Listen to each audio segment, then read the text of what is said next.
Okay. A pair of dice are thrown. Find the chance that both dice show 3 spots. These are independent. So the chance of a 3 on the first one, 1 out of 6. And the chance of a 3 on the second one, 1 out of 6. We multiply them and we get 1 over 36. Okay. What if they are dependent? What would the second one be? 1 out of 5 or something, depending on what was dependent. We'd have something different. Find the chance that both dice show the same number of spots. This is a great question, and it's actually super easy, but it'll confuse you. What's the chance that they show the same spots? Well, you could look at the 6x6 table and count them, but what number do you have to roll on the first dice? Any of them. So you have a 100% chance of being right on the first dice. Okay? And then what's your chance of winning on the second dice? 1 out of 6. What does the second dice have to be? Whatever the first one was. So the multiplication is simply 1, well, I guess it would be 6 over 6 times 1 over 6, which is 1 over 6. Okay, number 4.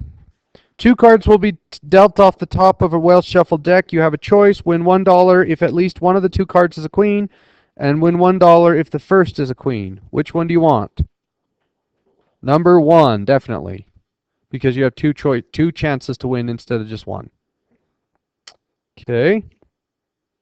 5. The chance of A is 1/3. The chance of B is 1/10. True or false? If A and B are independent, they must also be mutually exclusive. False. They're just different ideas. If A and B are mutually exclusive, they cannot be independent. So if they are mutually exclusive, meaning they cannot both happen, then they must be independent. I think that's false. Because what's the chance that the first card is the ace of diamonds or the second card is the ace of diamonds? Are those 2 events mutually exclusive? Can you get an ace of diamonds in the first and in the second? No. So they're mutually exclusive.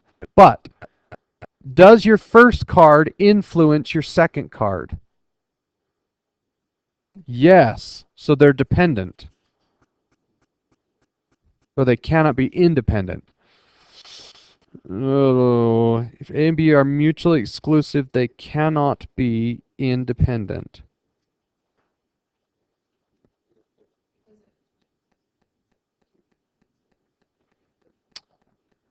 Okay, what if you're rolling a dice that has the numbers 1 through 6 and a dice that has the numbers 7 through 12? Okay, are those 2 dice mutually exclusive? Yeah, they don't have any of the same numbers. There's no overlap. But is the second dice independent of the first dice? Yes. So I think it's false. Because you can create a mutually exclusive situation where they're not independent. So what can you roll a 22? If you roll both dice, can you get a 2 and a 2?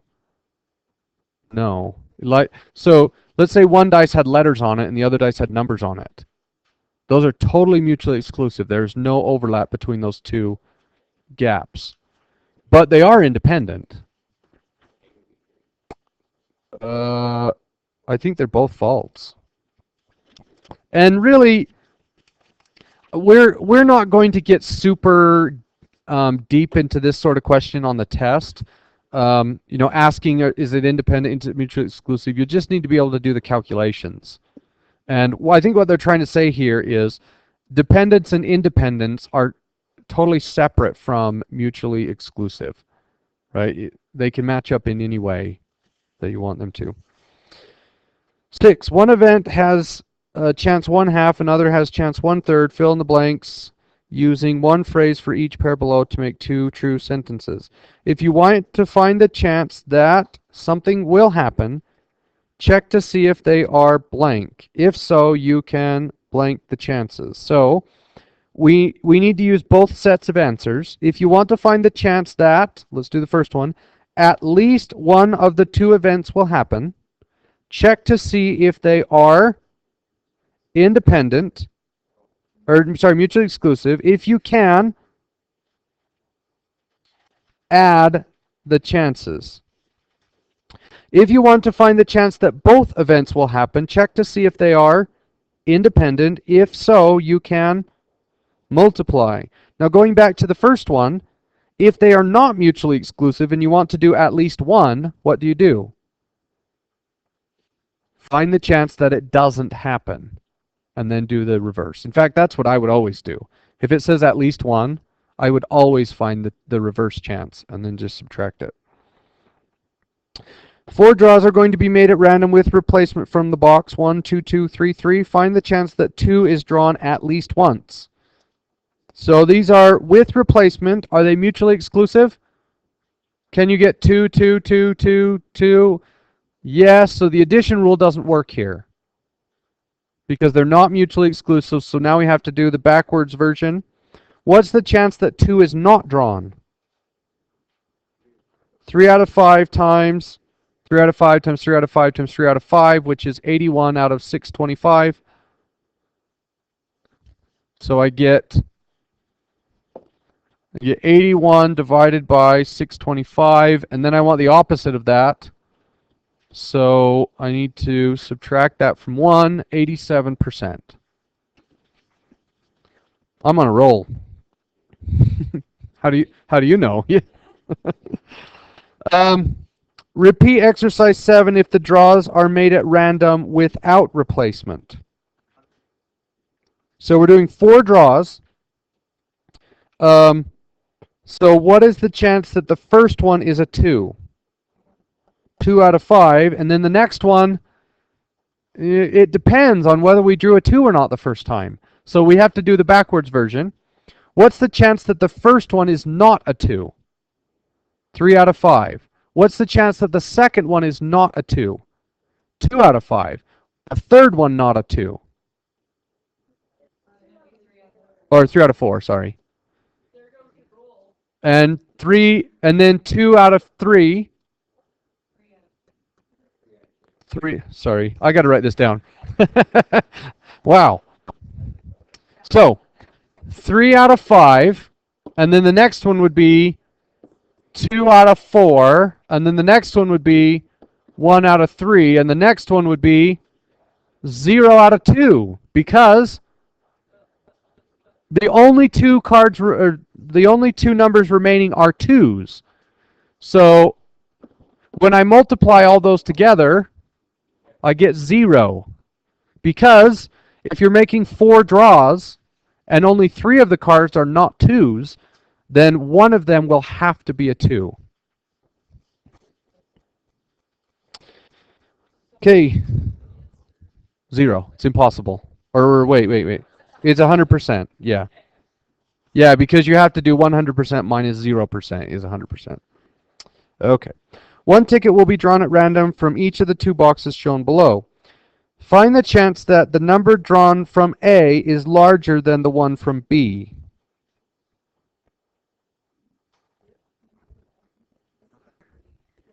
This is where we got stuck. Okay, let me write this out. So we have a 1, 2, and a 3. And we have a 1, 2, 3, and 4. Okay, so how many possibilities are there? Well, there are 3 possibilities here and 4 possibilities here. And they're in order. So there are only 12 ways to do this. Right?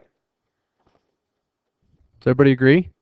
So, how many of those will start with the number 1? 3 of them. So 1 blank has 3 options. And 2 blank, oh, not 3, 4. 4. And 2 blank has 4, and 3 blank also has 4. Okay, those are our 12 options.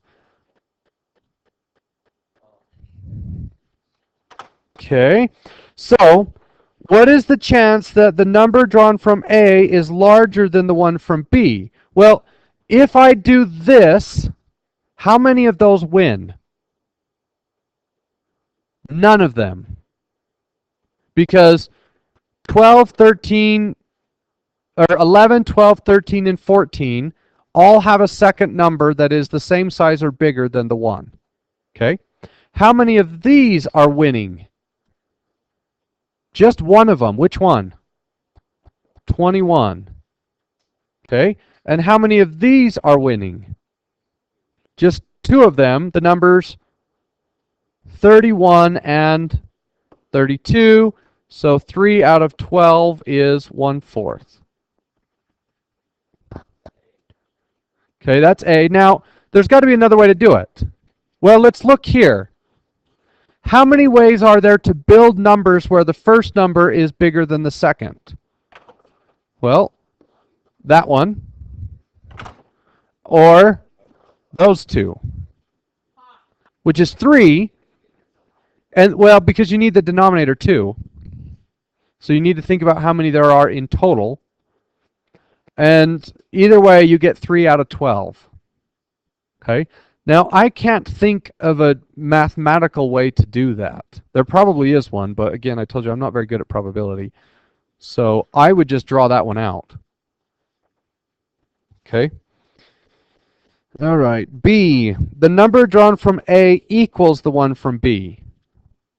That's pretty easy. What 3 numbers work? Well, what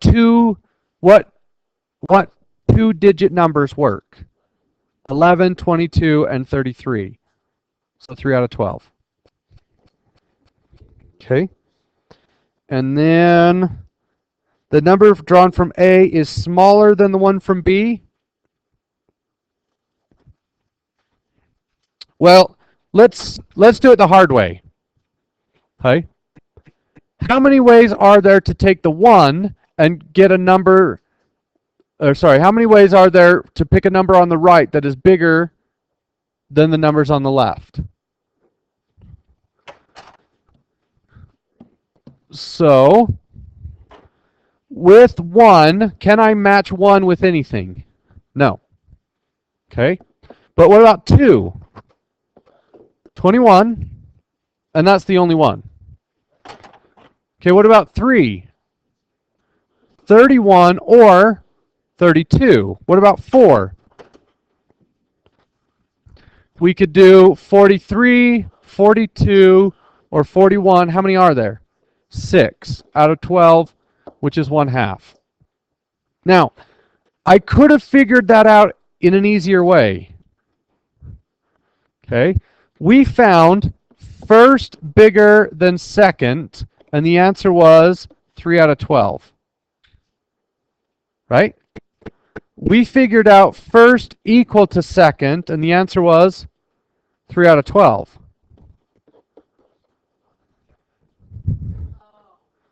Now, there's only one other way to do that. First smaller than second has to be everything that's left. Not 9, 6. 3 out of 12, 3 out of 12. That's okay. We all make mistakes. All right. Number 10. A die will be rolled 60 times. Each time it shows up an ace or 6, you win $1. On the other rolls, you win nothing. Or 60 draws are made at random with replacement from the box 1, 1, 1, 0, 0, 0. On each draw, you will be paid the amount shown on the ticket in dollars. Number 2 is better because the first one you have a 33% chance of winning, and the second one you have a 50% chance of winning. So we definitely want to play number 2. The nice thing about that game is you don't ever lose any money. Right? You're not betting anything. You either get paid or you don't. Yeah, we like those games. Okay, 3. 3 cards are dealt from a well-shuffled deck. Find the chance that all of the cards are diamonds. Okay, we have to use conditional probabilities here because they are dependent. What's the chance that the first one is a diamond? Not 1. 13 out of 52. And now, that one has to be a diamond for us to continue playing. If it's not a diamond, we lose and we just quit playing, right? So the second card has what chance? 12 out of 51, and the next one would be 11 out of 50, and we multiply all those together. Okay. Find the chance that none of the cards are diamonds. Okay, well, how many non-diamonds are in the deck? 39. So it would be 39 out of 52 times 38 out of 52. What if that first card's a diamond? Or, sorry, 51. If that first card is a diamond, you lose. And we're not calculating the chance of losing. We're calculating the chance of winning. And then 37 out of 50. Are there just 3? Okay. And then you'd multiply those together. Some really big number. You'll get a fraction. Or, I mean, you'll get a decimal. Find the chance that the cards are all not diamonds.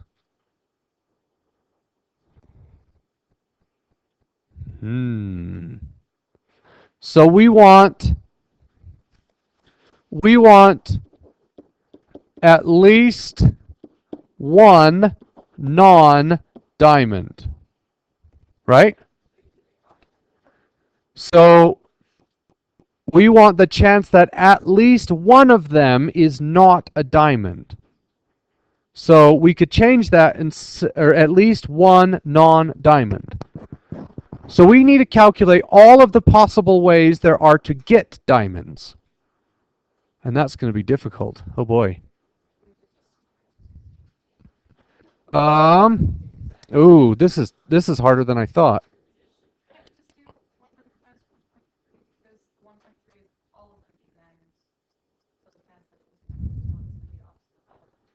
Yeah, there you go. So let's find, so it was this, okay, the first one gave us 13 out of 52 times 12 out of 51 times 11 out of 50. What was that percentage? 1.3%? Okay. So, if you get nothing but diamonds, you have a 1.3% chance of that happening. So, at least one non-diamond would be the opposite of this. So it's going to be 98.7%. Thank you for that. You made it a lot easier than what I was trying to do. Is that it? We're done. Okay.